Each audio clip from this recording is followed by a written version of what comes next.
ప్రభువైన యేసుక్రీస్తు నామమున కుడి వచ్చిన మీకు అందరికీ కూడా శుభములు తెలియజేస్తూ మరి యొక్క శనివార దినాన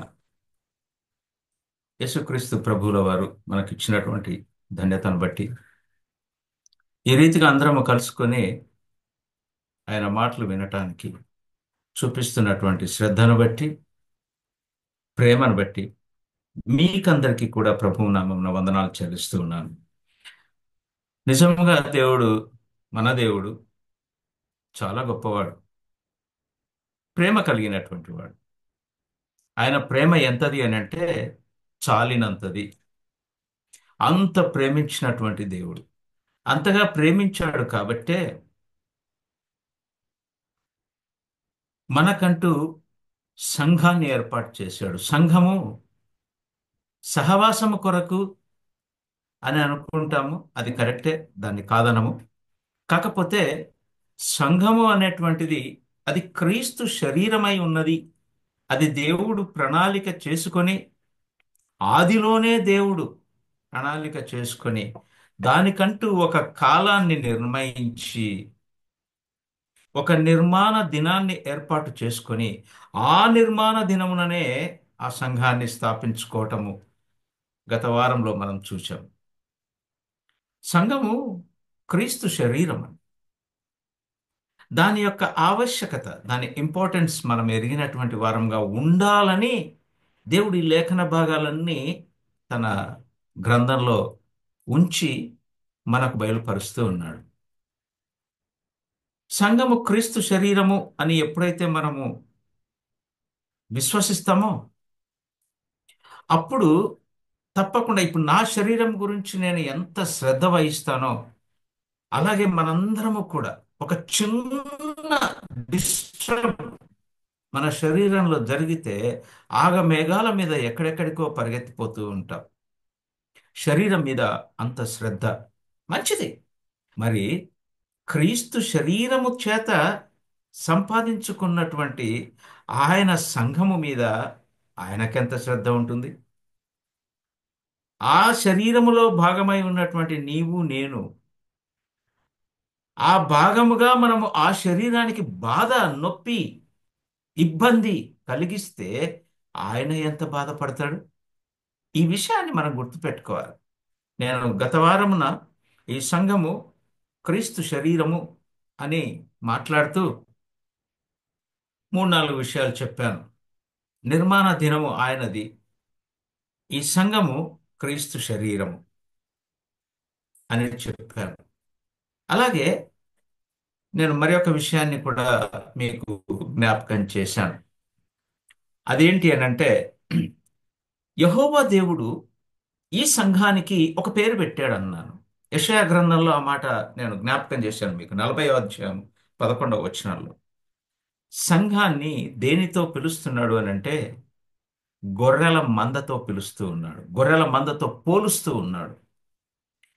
ఆదిలో దేవుడు సంఘాన్ని గొర్రెల మందగా చెబుతూ వస్తూ నూతన నిబంధన కాలంలో క్రీస్తు ప్రభువుల వారు నేను గొర్రెలకు మంచి కాపరిని అని ఆయన చెబుతూ పరిశుద్ధాత్మ దేవుడు పేతురుతో ఏమంటున్నాడంటే, పేతురు, నా గొర్రెలను మేపుము, నా గొర్రెలను కాయుము, నా సంఘాన్ని నీకు అప్పగిస్తున్నాను, ఇదిగో నీ పేరు మీద సంఘ స్థాపన జరుగుతుంది అని అపోస్తలుల కార్యంలో 2వ అధ్యాయంలో మనం ఆ మాటలన్నీ జ్ఞాపకం చేసుకొని ఈ 3 విషయాల గురించి కొంచెం దేవుడు ఇచ్చినటువంటి జ్ఞానాన్ని బట్టి వాటి మీద ధ్యానం చేశాం.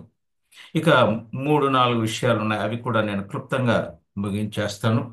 దేవుడు ఆ కృప మనకు అనుగ్రహించును గాక.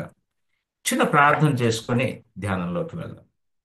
పరిశుద్ధుడైనటువంటి మా ప్రభువా, ఇదిగో నాయన, నీ మహాకృప చేత ఈ దినాన కూడా గడచిన వారము నీవు ఏ అంశమైతే మాకు బయలుపరిచావో అందులో మరికొన్ని నిగూఢమైనటువంటి అంశములను మా ముందు ఉంచావు.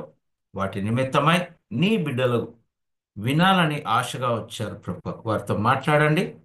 సంఘము క్రీస్తు శరీరమై ఉన్నది, ఆ క్రీస్తు శరీరంలో మేము భాగములై ఉన్నాము అని గ్రహించుకొని ఆ సంఘ క్షేమము కొరకు ఆ సంఘ అభివృద్ధి కొరకు, ఆ సంఘము ఎత్తబడే సంఘముగా ఉండునట్లుగా మా వంతుగా మేము ప్రయాసపడునట్లు, ఆ శరీరంలో సమాధానము కలిగినటువంటి వారమై ఉండునట్లు, ఆ సంఘంలో, ఆ శరీరంలో, ఆ శరీరానికి మేలుకరంగా ఉండునట్లు మమ్మును నిలవబెట్టడానికి ఈ మాటలు మా జీవితాలకు ఉపయోగపడునుగా కానీ ప్రార్థిస్తూ ఏసునామమున ఈ అధ్యాయాన్ని ప్రారంభిస్తూ ఉన్నాం తండ్రి.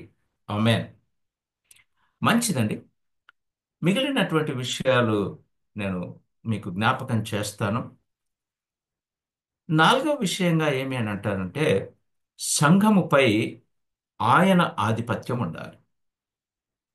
సంఘము పైన ఆధిపత్యము ఎవరిదై ఉండాలి అని అంటే ఆయనదై ఉండాలి. ఎందుకు అనంటే సంఘము ఆయనది.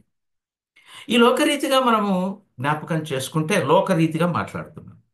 కుటుంబానికి యజమాని ఎవరిగా దేవాది దేవుడు నిర్ణయించి పెట్టాడు? కుటుంబ యజమాని అని అంటాం, కుటుంబ యజమానురాలు అని అనము.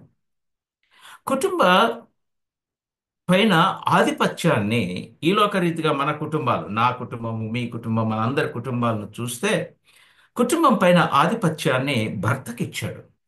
ఎందుకు భర్తకిచ్చాడంటే భార్యకు భర్త శిరస్సై ఉన్నాడు, పైవాడుగా ఉన్నాడు, ఆధిపత్యం కలిగి ఉన్నాడు. లోకరీతిగానే ఇంత ఉంటే తన శరీరాన్ని అప్పగించుకొని తన మరణము ద్వారా, తన శరీరము గాయపరచుట ద్వారా, తన శరీరము అనేకమైనటువంటి హింసలు పొందుట ద్వారా, తన శరీరంలో ఉన్న రక్తమంతా కార్చుట ద్వారా సంపాదించుకున్న, ఆయన నిర్మించుకున్న ఆయన సంఘం పైన ఆధిపత్యం ఆయనదే ఉండాలి కానీ మనలో ఎవరిది కూడా ఉండకూడదు.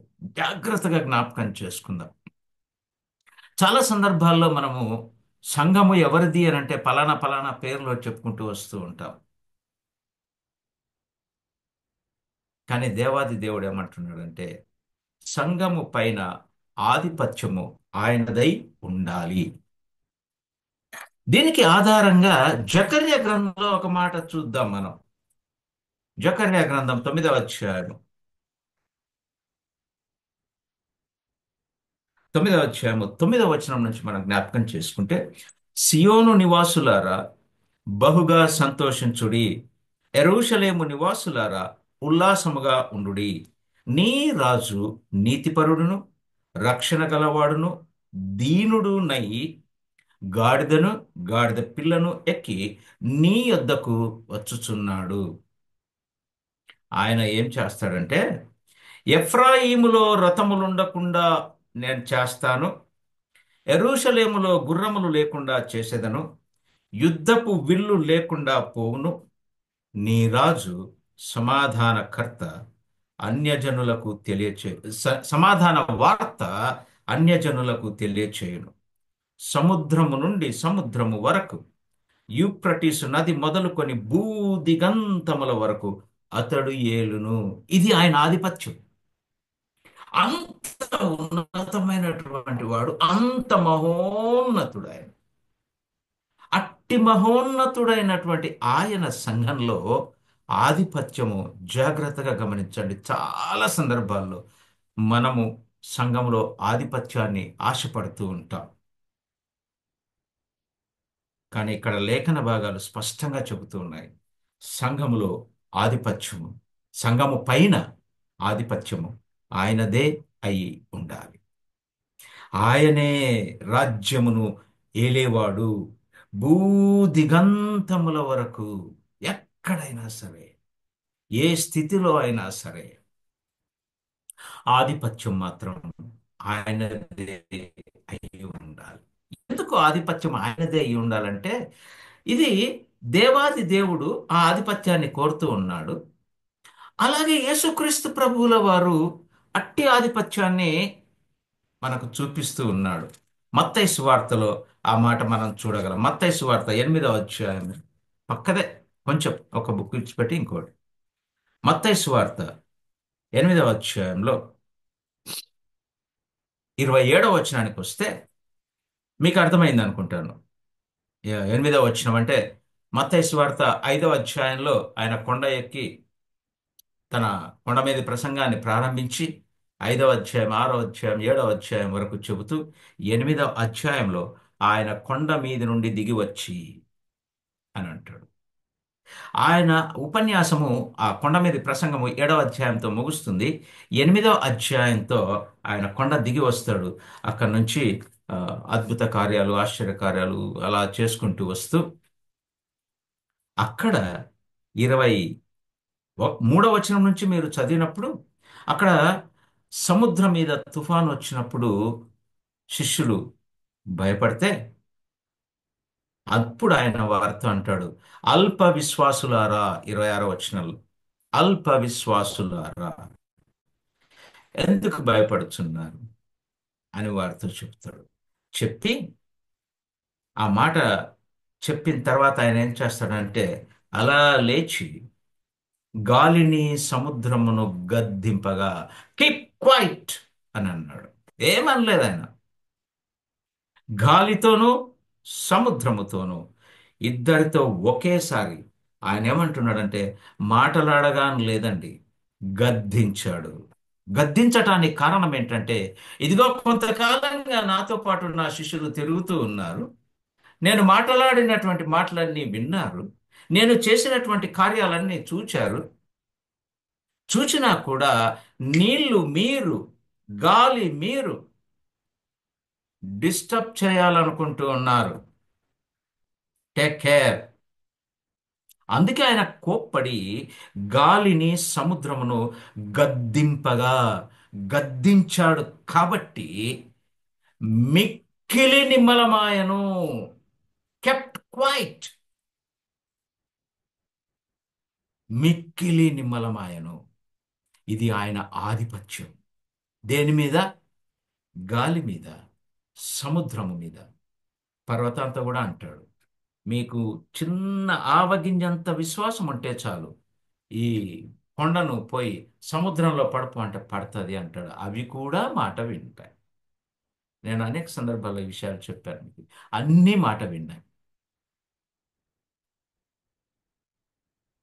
మనం మాట వినాలి అని 27వ వచనంలో ఆ మనుష్యులు ఆశ్చర్యపడి, ఆయన ఎట్టివాడు, ఎట్టివాడేంటి?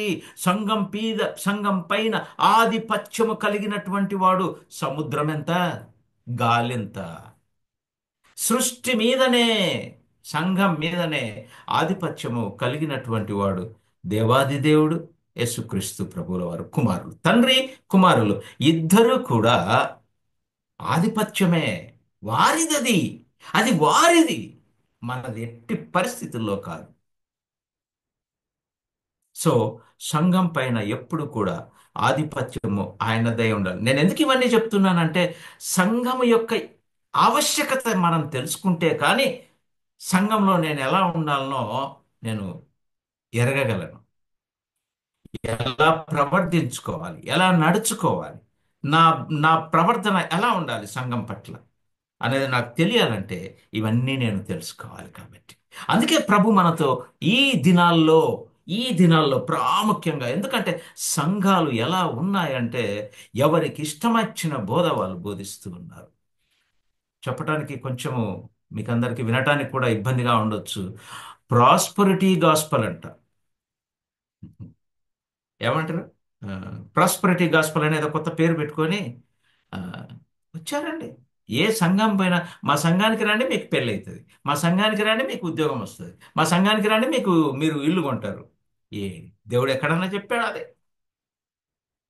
ఆధిపత్యము ఆయనదే, అనుగ్రహించువాడు ఆయనే, ఆశీర్వాదాలు మెండుగా వచ్చేస్తాయి అంటాడు.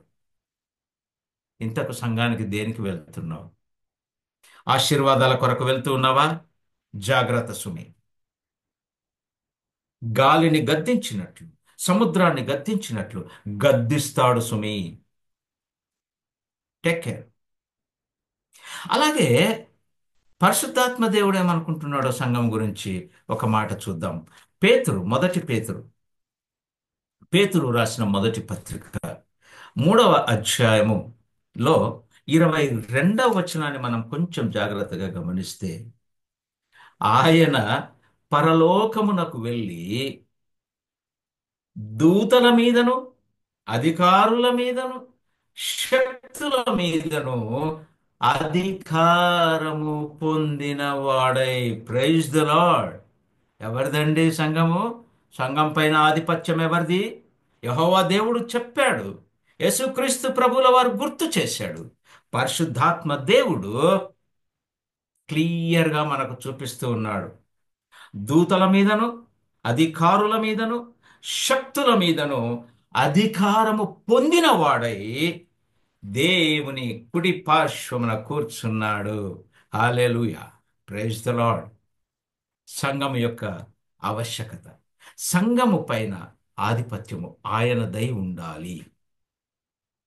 ఇక రెండో విషయానికి వస్తే, ఎందుకు ఆధిపత్యం ఆయనదే అయి ఉండాలంటే, ఇందాక నేను ఒక మాట చెప్పాను. కుటుంబంలో ఏమంటారు, ఆధిపత్యం ఎవరిదై ఉంటుంది అని అన్నాను. భర్త, తండ్రి ఇక్కడే ఉంటుంది. ఎందుకు అని అంటే, భార్యకు భర్త శిరస్సై ఉన్నాడు అని చెప్తారు. అలాగే క్రీస్తు సంఘమునకు శిరస్సై ఉన్నాడు అని అపోస్తలుడైన పౌలు ఈ మాటలు ఎఫెసీ సంఘానికి పత్రిక రాస్తూ చక్కగా వివరిస్తాడు. 1వ అధ్యాయంలో ఎఫెసీలకు రాసినట్టు అపోస్తలుడైన పౌలు ఎఫెసీ సంఘానికి రాసినటువంటి పత్రికలో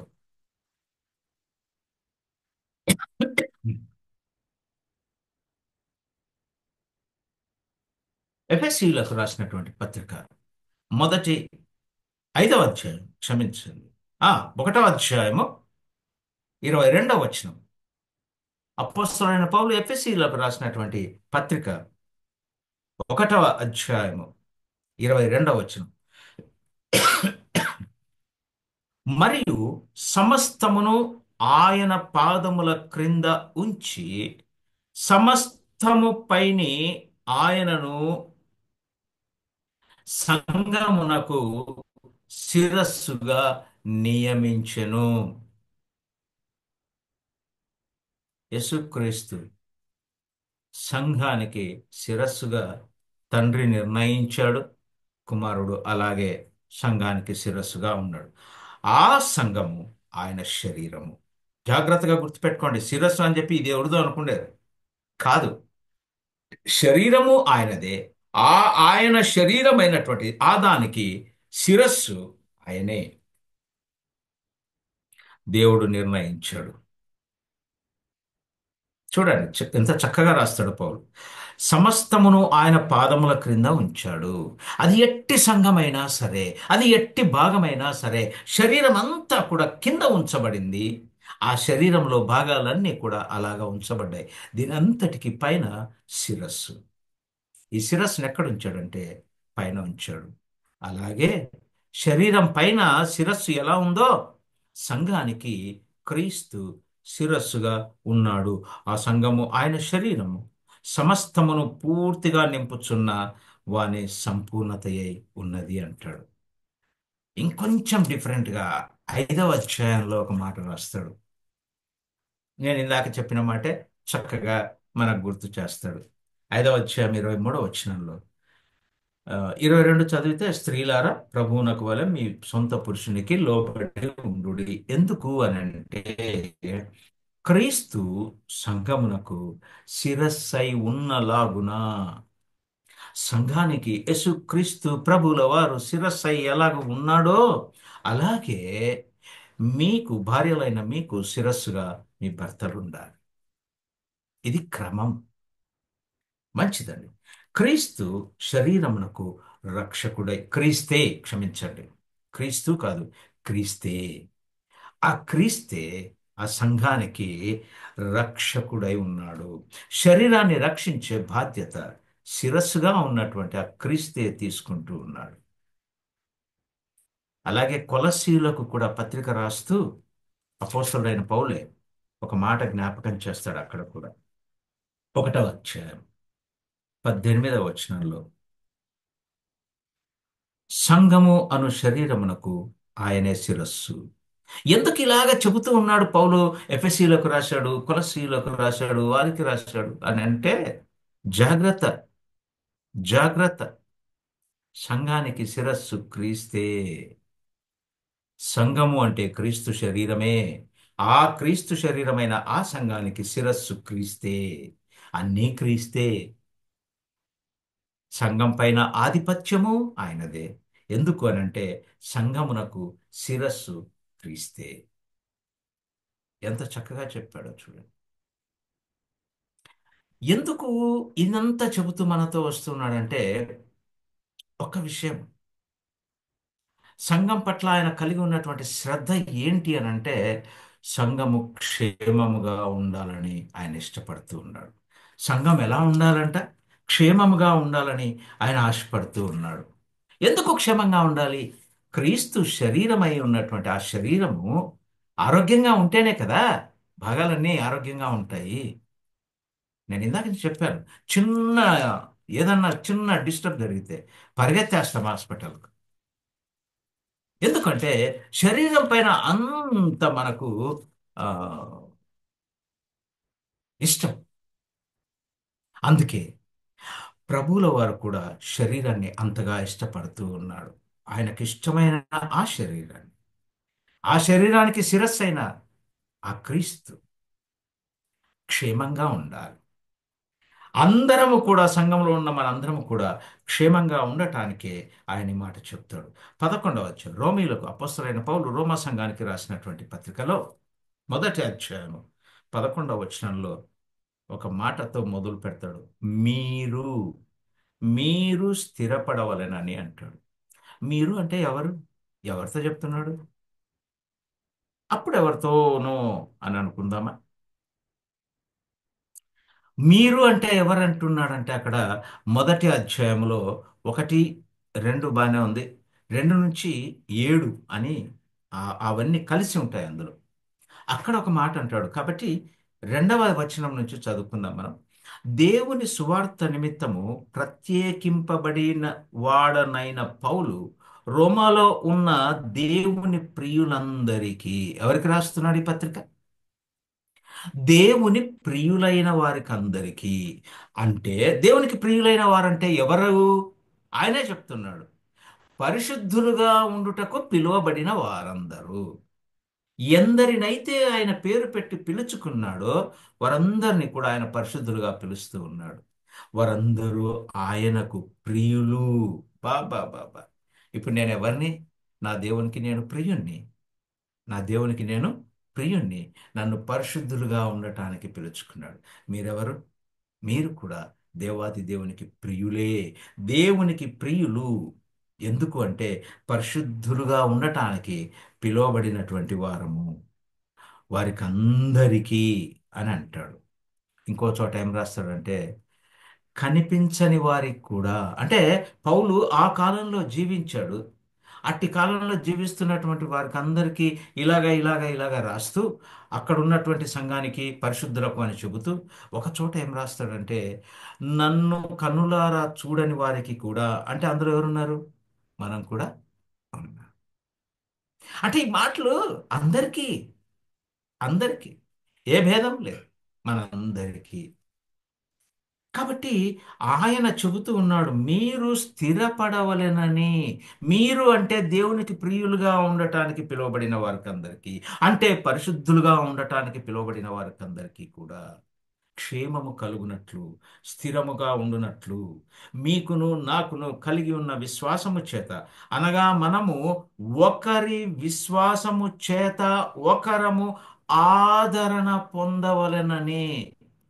ఇద్దరు కలిస్తే కొంపలు కూల్చబడతాయి. ముగ్గురు మాట్లాడితే అబ్బో ఏం వెళుతాయో ఏమొచ్చేస్తాయో బయటికి. కానీ దేవుడు చెప్తున్నాడు ఒకరికి ఒకరము ఆదరణ పొందునట్లుగా మన మాటలు ఉండాలి. కానీ స్పష్టంగా చెప్తూ ఉంది. ఎందుకు అనంటే శరీరము క్షేమంగా ఉండాలి. శరీరము క్షేమంగా ఉండాలంటే శరీరంలో ఉన్నటువంటి మనందరము కూడా ఒకరికి ఒకరము ఆదరణ కలిగించుకునే వారముగా, ఒకరికి ఒకరము సమాధానము కలిగి ఉన్న వారముగా ఉండునట్లుగాను, ఒకరికి ఒకరము విశ్వాసము చేత బలపడునట్లుగాను ఉండునట్లు మనల్ని అందులో పెట్టాడు. అప్పుడు కదా ఎప్పుడు కూడా ఆ, నేను ఆ, విమలక్క ఉంది, మా బేబీ ఉంది, ఇంకా చాలా మంది ఉన్నారు. దేవుడి మహాకృప, జ్యోతి, నేను 67, విమలక్క మాకంటే పెద్దది.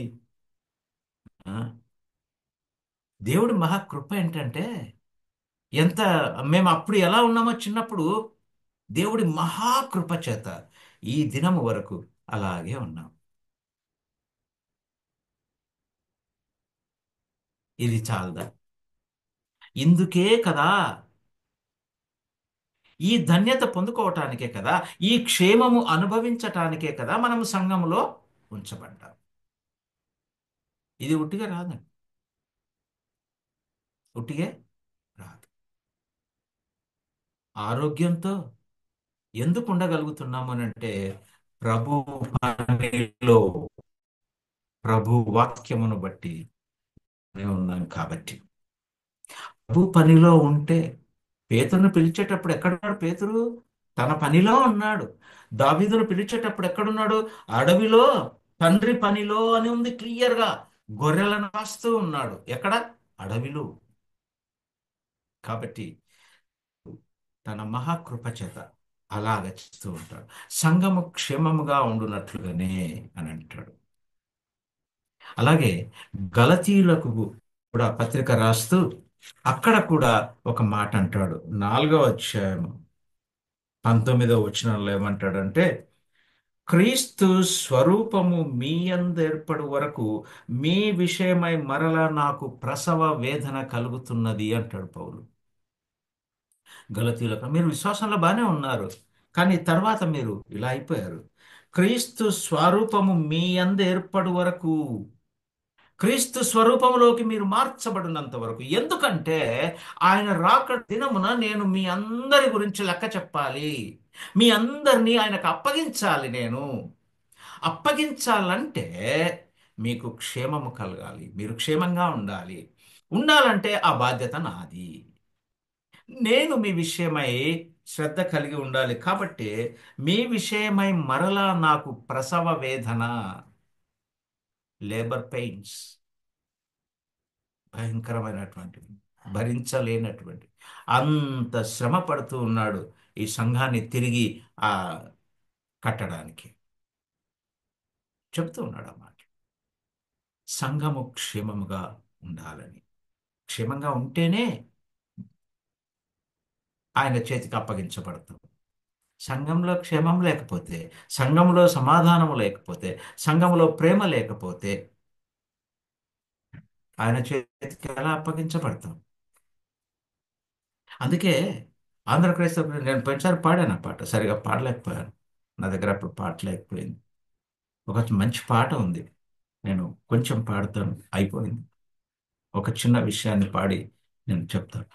ఒడ్డు చేరి నీ ఎదుట నిల్చున్నప్పుడు రక్షక, ఒక్క ఆత్మనైనా తేక సిగ్గుపడి పోదునా, ఒక ఆత్మనైనా నేను రక్షింపక యేసువా,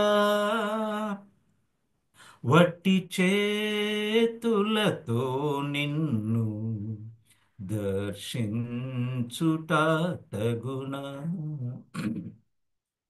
ఆత్మలందు వాంచలేక సోమరులై కాలమున్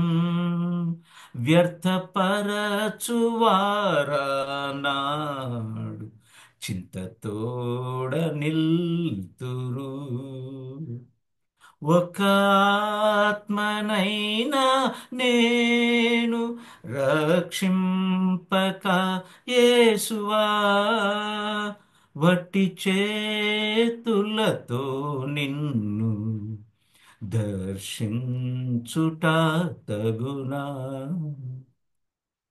కాలమెల్ల గడిచిపోయన్ మోసపోతినేనయ్యో, గడిచినట్టి కాలమైతే ఏడ్చినను రాదది. భక్తులార ధైర్యము తోడా లేచి ప్రకాశించుడి. ఆత్మలెల్ల యేసు యోద్ధ చేరునట్లు చేయుడి. ఎంత చక్కగా రాశాడండి ఈ భక్తుడి పాట. ఒక్క ఆత్మ ఆయన లెక్క అడుగుతాడని చెప్పాను పోయినసారి కూడా. ఆత్మలందు వాంచలేకపోతే ఎలాగండి? ఎట్లా? కాలమంతా గడిచిపోయిన తర్వాత అయ్యో నేను మోసపోయినాను, నాకు మళ్ళీ ఒక ఛాన్స్ ఇస్తే నేను చేస్తా అంటనా? గడిచిన కాలమంతా పోయింది. ఇప్పుడు ఏడ్చినా అది రాదు. అందుకే ఇప్పుడు లేయండి, ఇప్పటికీ సమయం ఉంది. ఇది ఏ సరి అయిన సమయము అంటున్నాడు.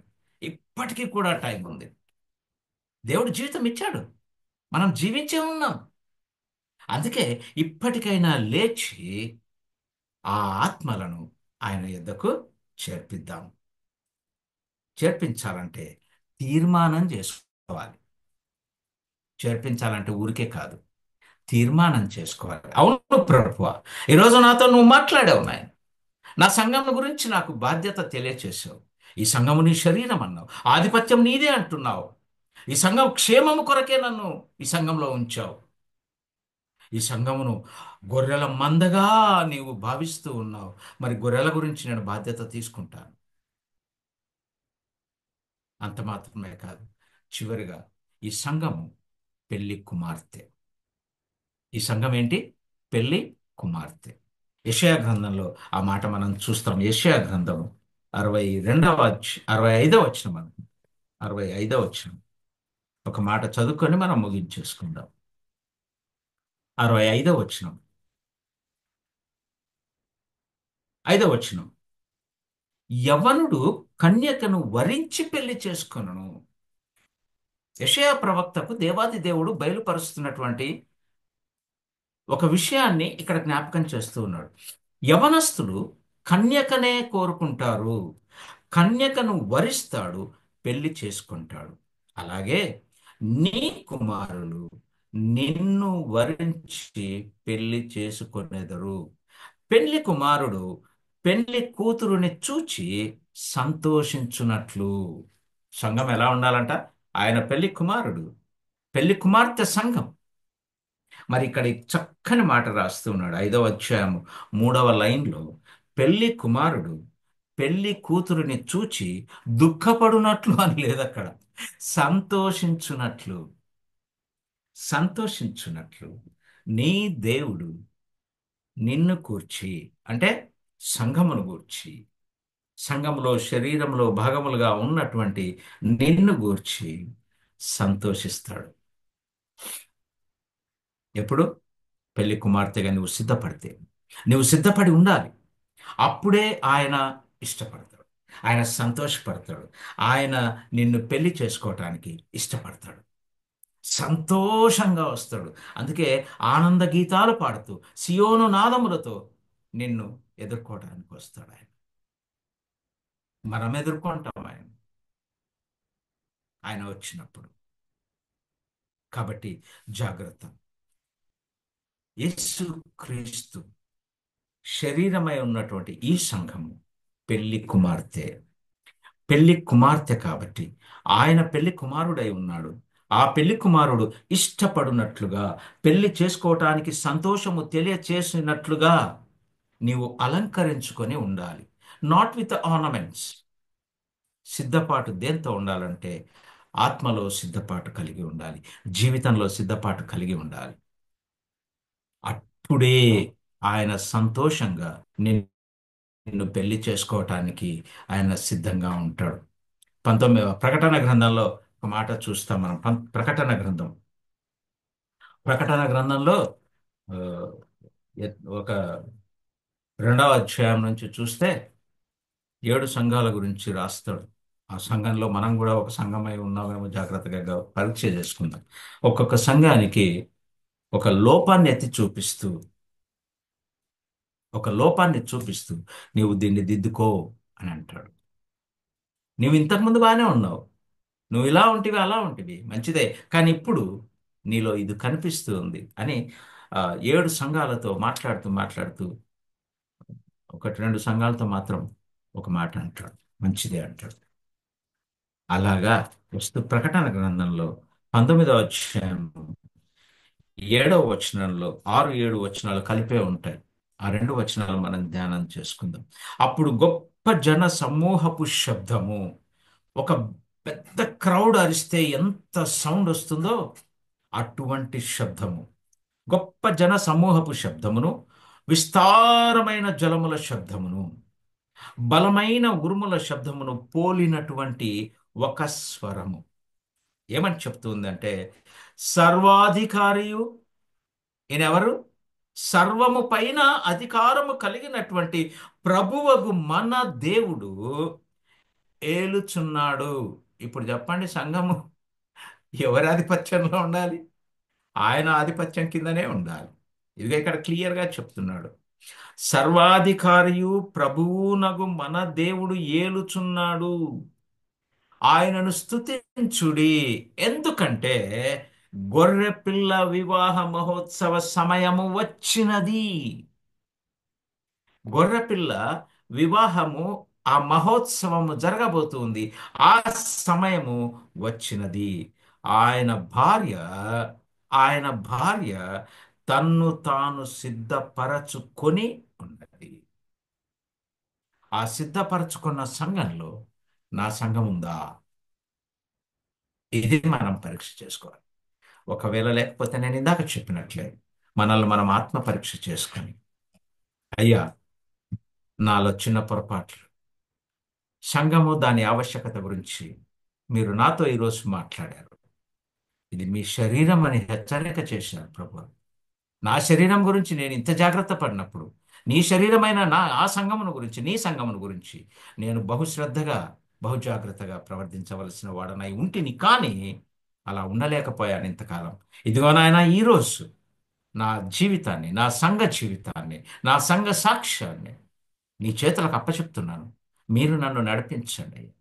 ఆ సంఘములో నేను క్షేమమును అందించేవాడిగా, సంఘ అభివృద్ధికి పాటుపడేవాడిగా, సంఘ ఆరాధనలో నా వంతుగా నేను కూడా పాలు పొందేవాడు ఉండున్నట్లుగా, శిరస్సు ఎలాగైతే మహిమపరచబడుతుందో అలాగ మహిమపరచబడినట్లుగా నా జీవితమును కూడా సంఘములో సరియైన జీవితమును అనుగ్రహించి నడిపించు నాయన అని మీరు ఆయన చేతులకు అప్పచెప్పుకుంటే ఆయన తప్పకుండా ఆ రీతిగా నడిపిస్తాడు. అట్టి కృప దేవుడు మనందరికీ అనుగ్రహించి అలాగూ నడిపించునుగాక. ఇందాక నేను పాడిన పాట ఆంధ్ర క్రైస్తవ కీర్తనలో 471వ పాట. ఎంత చక్కగా రాశాడు ఆయన. జాగ్రత్తగా మీరు కూడా పాడుకుంటే పాటలు ఆదరణ ఇస్తాయి. పాటలు మనకెంతో ఉజ్జీవాన్ని కూడా ఇస్తాయి. కాబట్టి ఇవ్వబడిన ఈ సమయాన్ని బట్టి దేవునికి వందనాలు చెల్లిస్తూ నిన్న మీకు అందరికీ కూడా నా యొక్క కృతజ్ఞతలు తెలియజేసుకుంటూ, మరి ప్రాముఖ్యంగా జ్యోతికి నా మీద ఉంచబడినటువంటి విశ్వాసమును బట్టి తను నన్ను ఎంతగా నమ్మిందో ఆ విశ్వాసాన్ని నేను ప్రభు నన్ను వాడుకుంటూ ఈ రీతిగా నన్ను కూడా బలపరుస్తున్నందుకు ఆయనకి స్తోత్రాలు చెల్లిస్తూ సెలవు తీసుకుంటూ థ్యాంక్ యూ. Thank you.